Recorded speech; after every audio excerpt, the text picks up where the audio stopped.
자, 제1차 세계대전 언제 일어난 것이냐? 20세기 들어서서 일어나는데 이 1차 세계대전이 일어난 구체적인 시기는 시작된 게 1914년, 끝나게 된 게 1918년 11월. 그래서 그 횟수로 따지면 4, 5, 6, 7, 8, 5년에 걸쳐서 일어난 전쟁이에요. 1차 세계대전이 도대체 왜 일어나게 되었느냐? 배경을 살펴보면 1차 세계대전이 일어난 배경을 말해라. 한마디로 말하면 제국주의 열강들 간의 너무 지나친 대립 때문이었다. 이렇게 얘기할 수 있어. 제국주의가 뭔지는 이미 우리가 앞에 4단원에서 배운 내용이고 그러니까 계속해서 다른 나라 침략해서 식민 지배하려고 하는 게 제국주의잖아요. 제국주의 여러 강대국의 대립 때문이었다. 그럼 구체적으로 한번 살펴보자라는 거야. 제국주의 사상을 가지고 있었던 강대국들이 어떤 대립 구도가 형성되어 있었느냐. 새롭게 등장하는 대립 구도 가장 시험에 잘 나오는 첫 번째 삼국 동맹과 삼국 협상의 대립이 첫 번째입니다. 삼국 동맹이라고 하는 거 삼국 누군지, 삼국 협상의 삼국 누군지 이건 필수예요. 모르면 시험 공부 안 한 거야. 먼저 만들어진 게 삼국 동맹입니다. 얘네들은요. 프랑스라는 나라를 견제하기 위해서 뭉친 동맹 체제였어요. 앞 글자를 따서 오독이 삼국이 맺은 게 삼국 동맹. 오독이 그럼 헷갈리지 마세요. 오스만 아닙니다. 유럽의 강대국이니까 오스트리아. 근데 정확히 말하면 그냥 오스트리아가 아니라 지금 여러분들 세계 지도에 보면 오스트리아라는 나라 있거든? 그 오스트리아 옆에 헝가리라는 나라가 있어. 근데 지금 우리가 배우는 요 시대에는요. 오스트리아가 힘이 되게 막강해서 헝가리까지 하나로 합쳐가지고 나라 이름이 되게 길어. 오스트리아 헝가리 제국. 그냥 줄여서 선생님은 오스트리아라고 하지만 원래 이름은 그렇다라는 거 알아두세요. 오스트리아 헝가리 제국, 독일, 이탈리아, 오독이 삼국동맹. 다음, 쟤네들 견제해야 되잖아. 독일이 점점 커져가는 걸 견제하기 위해 뭉칩니다. 삼국협상 이름하여 영프러. 영국, 프랑스, 러시아. 얘네를 우리는 삼국협상이다 라고 얘기를 해. 자, 이런 대립도 이제 제국주 열강의 대립이라 할 수 있고 그 다음에 두 번째, 이건 배웠던 거니까 자세히 안 쓸게. 앞단원에서 자세히 했습니다. 지도까지 그려주면서 영국의 3C 정책 뭐였어? 카이로와 케이프타운과 콜카타를 연결하려는 팽창 정책이죠. 자, 여기에 질세라 독일의 3B 정책, 베를린에서 비잔티움을 거쳐 바그다드를 연결하려는 팽창 정책. 이것도 또 제국주의 열강의 대립이야. 그 다음에 세 번째 또 요런 대립도 있었어요. 범슬라브주의와 범게르만주의의 대립이 있었는데 슬라브, 게르만이라고 하는 건 민족 이름이야. 그러니까 범슬라브주의는 슬라브족끼리 똘똘 뭉쳐가지고 우리 지구상에서 슬라브족의 파워를 키워나가자. 범슬라브주의. 범게르만주의는 뭐겠어? 우리 게르만족들이 힘을 합쳐가지고 이 지구상에서 게르만족의 파워를 키워나가자. 이게 범게르만주의인데 게르만족 하면은 누구 생각나요? 독일. 대표적인 게 이제 독일이라든지 오스트리아. 요런 나라들이 게르만족이고 범슬라브주의를 주장했던 대표적인 나라들이 러시아 같은 나라. 그 다음에 동유럽에 있는 뭐 세르비아라든지 등등 이런 나라들이 슬라브족. 그래서 걔네들이 주장했던 게 범슬라브주의예요. 자, 여기서 내용을 이어서 갑니다. 이러한 대립이 지금 치열하게 일어나고 있었고 특히 마지막에 범슬라브주의와 범게르만주의의 세력 싸움, 자존심 싸움이 가장 치열하게 일어나던 곳이 바로 어디냐면은 발칸반도라는 지역이에요. 발칸반도는 유럽의 가장 동쪽, 동유럽 국가들이 있는 그 땅이 발칸반도인데 선생님이 지도 실어놨잖아요. 자료. 범슬라브주의와 범게르만주의 해서 지도 실어놨는데 그 지도에 나오는 땅 있지. 그리스 위쪽. 거기가 발칸반도야. 여기가 진짜 대립이 장난 아니었어. 오죽하면 얼마나 여기를 위험하다라고 다들 여기고 있었냐면은 발칸반도를 그 당시에 뭐라고 불렀느냐? 발칸반도는 유럽의 화약고다. 화약을 넣어놓은 창고와 같다. 언제 뻥 터질지 모르는 위험한 지역이라는 거야. 그러니까 그렇게 불릴 정도로 발칸반도는 위험했어.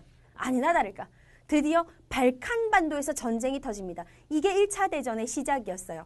구체적인 1차 세계대전의 내용 지금부터 들어갑니다. 잘 보세요. 1차 세계대전의 시작이 된 사건은 이름하여 사라예보 사건이었습니다. 사라예보는 도시 이름인데요. 보스니아 헤르체고비나라는 나라가 있어요. 그 나라의 수도 이름이 사라예보예요. 이게 도대체 어떻게 된 일이냐 하면 줄임말로 써놔서 이해 잘 안 될 거야. 들어야 돼. 오스트리아 헝가리 제국이 되게 힘이 강했다 그랬지. 얘네들이 영토를 넓혀가면서 보스니아 헤르체고비나라는 나라를 쉽게 말해서 먹어버렸어요. 합쳐버립니다. 근데 문제는 무엇이냐면은 오스트리아 헝가리 제국은 게르만족 국가고요. 얘네들한테 합침을 당한 보스니아 헤르체고비나는 세르비아래. 슬라브족 국가란 말이야. 그러니까 게르만족 국가가 슬라브족 국가를 먹어버린 그런 상황이에요. 이것 때문에 굉장히 약이 올라가지고 굉장히 열받아 있던 나라가 있었습니다. 그 나라가 바로 세르비아. 얘네들도 슬라브족 국가고 같은 보스니아 헤르체고비나 슬라브족 국가 사실은 굉장히 탐내고 있었단 말이지. 얘네들 합쳐가지고 우리 슬라브족의 힘을 키워야지 이러고 있었는데 뜬금없이 게르만족 이놈들이 나타나가지고 합병을 해버렸어요. 그러니까는 오스트리아 헝가리 제국에 대해서 되게 열이 받아 있는 상황. 이렇게 하니까 좀 이해가 되지, 그치? 이런 상황이었다라는 거야. 뭐 어쨌거나 저쨌거나. 그래서 오스트리아 헝가리 제국이 보스니아 헤르체고비나를 합병했기 때문에 이제 얘네들 나라 오스트리아 입장에서는 성대한 잔치를 열어야 되는 거야. 보스니아 헤르체고비나의 수도인 사라예보예요. 누가 방문하느냐? 오스트리아 황태자 부부가 방문을 해요. 마차를 딱 타고 수도인 사라예보에 이제 행진을 빰빰빰빰 하면서 하는데 어디선가 그 관중들, 황태자 부부를 구경하러 관중들이 많이 나왔겠지. 청년 하나가 두두두두 뛰어나오더니 마차를 향해 가지고 총을 쏴버리네? 그래가지고 오스트리아 황태자 부부가 죽었어요. 엄청난 사건이 일어났잖아. 체포하고 봤더니 그 청년이 세르비아 청년이었던 거야. 세르비아라는 나라에. 당연히 어떻게 했겠습니까? 있을 수 없는 일이다. 오스트리아 헝가리 제국이 세르비아 국가에게 바로 있을 수 없는 일이다. 니네 지금부터 우리랑 한판 붙자. 선전포고를 하게 되었고 얘네들이 사실은 싸움이 붙은 건데 당시 분위기가 이제 대립구도가 막 국가들 간에 있다 보니까 같은 막 오스트리아 헝가리 제국이랑 뭐 삼국 동맹 맺고 있었던 뭐 독일이라든지 우리는 너네를 돕겠어 막 끼어들고 그 다음에 이제 세르비아가 또 공격을 당하게 생겼으니까 러시아를 비롯해서 또 일부 국가들 우리는 너희 세르비아를 돕겠어 해가지고 막 끼어들면서 이게 세계대전이 되어버린 거야. 즉 사라예보 사건에서부터 1차 세계대전은 시작되었다. 이해가 되시죠? 자, 그런데 여기서 참고로 하나 알아둬야 될 게 있어. 봐봐. 앞에서 선생님이 삼국 동맹이 무슨 나라라 그랬지? 독일, 오스트리아, 독일, 이탈리아라고 했는데 전쟁이 터졌을 때 이탈리아는 삼국 동맹에서 빠집니다. 오스트리아, 독일 편에서 싸운 게 아니라 반대편으로 편을 옮겨요. 혹시라도 시험에 나올지 모르니까 참고하고 계시고 자, 구체적인 전쟁의 순서 들어가 보도록 할게요. 이렇게 해가지고 전쟁이 시작됐는데 초기에는 누가 우세했냐면 독일과 오스트리아가 포함되어 있는 동맹국이 우세했어. 왜냐면 오스트리아라는 나라도 군사력이 되게 강했고 그 당시에 제일 빠르게 군사력이 강해지고 있는 나라가 독일이었거든요. 그러니까 얘네들이 가담하고 있는 동맹국 측이 훨씬 전쟁이 우세했던 거야. 근데 문제는 무엇이냐? 좀 뭔가 우세하긴 한데 결정적인 한 방이 없어가지고 전쟁을 끝내지는 못하고 있는 상황. 그러니까 반대측 연합군의 저항도 만만치가 않았고 연합군 애들이 어떻게 저항을 하고 버티냐면은 일명 참호전을 펼쳐요. 뒤에 가면 나오는데 참호전이라고 할 때 참호는 구덩이야. 그러니까 다다다다 나가서 총 쏘고 이렇게 공격 위주로 하는 게 아니라 언덕에다가 구덩이를 파놓고 구덩이 안에 들어가서 이렇게 망을 보면서 계속 버티는 방어전을 펼치는 거지. 이런 식으로 저항을 하다 보니까 전쟁이 점점 장기화되어가기 길어지기 시작을 합니다. 독일이 점점 초조해지기 시작했어요. 왜냐하면 전쟁 물자가 떨어지기 시작하니까. 이걸 알았던 연합국의 대표국가 영국하고 프랑스가 어떻게 하느냐. 야, 독일 애들이 약간 지금 초조한 것 같아. 우리가 이참에 독일 애들이 바다 쪽으로 잠수함 가지고 진출하지 못하도록 독일의 해상을 봉쇄해버리자 이렇게 된 거야. 그래서 독일 주변의 바다를 다 막아버려. 독일이 여기서 뚜껑이 열려버린 거지. 초조해진 독일이 무슨 작전을 펼치느냐? 핵심 사건입니다. 독일이 이른바 무제한 잠수함 작전을 펼치게 돼요. 말 그대로 물속에 잠수함을 띄워가지고 그 물 근처 위에 지나가는 모든 배들 적국인지 적의 배인지 무슨 배인지 전쟁에 참여하지 않은 중립국의 배인지 무역선인지 할 것 없이 그냥 다 쏴가지고 폭침시켜버리는 이런 사건을 일으켜요. 이게 독일의 무제한 잠수함 작전이고 자, 이것 때문에 독일은 사실은 크나큰 실수를 한 거야. 뭐냐면 1차 세계대전이 일어났을 때 우리가 너무나 잘 알고 있는 미국이라는 나라는 1차 세계대전에 간섭을 하고 싶지 않았어요. 왜? 우리 미국은 아메리카 국가고 니들 유럽 국가들끼리 싸우는데 우리가 굳이 그 전쟁터에 휘말릴 필요가 있느냐 해서 참여를 안 하고 있었는데 웬걸? 독일의 무제한 잠수함 작전이 일어났을 때 미국의 배가 공격을 당한 거예요. 중립을 지키고 있었는데. 미국 열받죠? 이 사건 때문에 참전을 했어요. 당연히 독일의 반대편 연합국을 돕기 위해 참전을 했고 그리고 뜬금없이 러시아 이야기가 나오네요. 러시아 이탈. 이탈은 빠졌다라는 거야. 요거 하고 나서 바로 넘어해서 배울 텐데 러시아는 원래 독일의 반대편 영투러 삼국 협상이잖아. 연합국의 일원으로 전쟁에 참전을 했다가 전쟁이 거의 끝나가던 1917년에 러시아 안에서 복잡한 혁명이 일어나요. 그것 때문에 1917년에 전쟁에서 빠졌고요.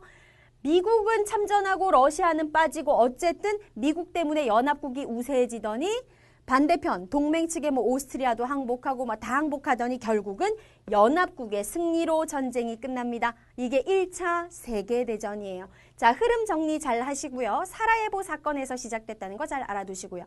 자, 그렇다면 1차 세계대전의 결과를 하기에 앞서서 방금 전에 러시아가 뜬금없이 전쟁 막판에 빠졌다 그랬죠. 러시아에서 있었던 일 한번 살펴보도록 할게요. 요거 하고 가자.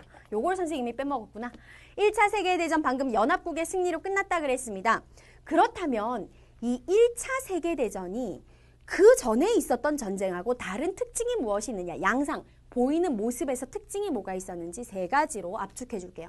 첫 번째, 총력전의 성격을 띠고 있었다. 총력. 동원할 수 있는 모든 인적 자원과 물적 자원을 다 동원했죠. 전쟁에 나가서 싸우는 사람뿐만 아니라 전쟁에 직접 참여하지 않은 사람들도 전쟁과 관련된 일을 하면서 살아갈 정도로 정말 모든 게 총동원됐어요. 총력전. 그 다음에 두 번째, 요거 앞에서 얘기했죠. 구덩이를 파고 대치하는 참호전의 성격이 나타나면서 전쟁이 장기전이 됐어요. 길어지고요. 마지막 세 번째, 듣도 보도 못한 신무기들이 엄청나게 많이 등장을 합니다. 대표적인 신무기가 뭐가 있을까? 1차 세계대전 때 처음 등장한 게 일단 독가스. 무서운 거예요. 하늘을 날아가는 전투기, 땅에서 달리는 탱크, 물속에서 방금 독일이 펼쳤던 잠수함, 이런 것들이 처음으로 등장했다. 이게 1차 세계대전의 특징입니다. 자, 그래서 마무리할게요. 1차 세계대전은 어떤 결과를 낳느냐? 인명피해나 재산피해는 설명할 필요가 없는 얘기고 너무 많았고 그 외에 유럽이 전쟁 때문에 쑥대밭이 됐죠. 국제사회에서 유럽이 가지는 영향력이라고 하는 것은 일시적으로 굉장히 약해집니다. 대신 유럽이 타격을 받아서 힘이 약해진 사이 국제사회에서 굉장히 목소리가 커지기 시작한 나라가 바로 누구냐? 연합국을 승리로 이끈 미국과 연합국 측에 참전했던 일본 세력이 강해지기 시작해요.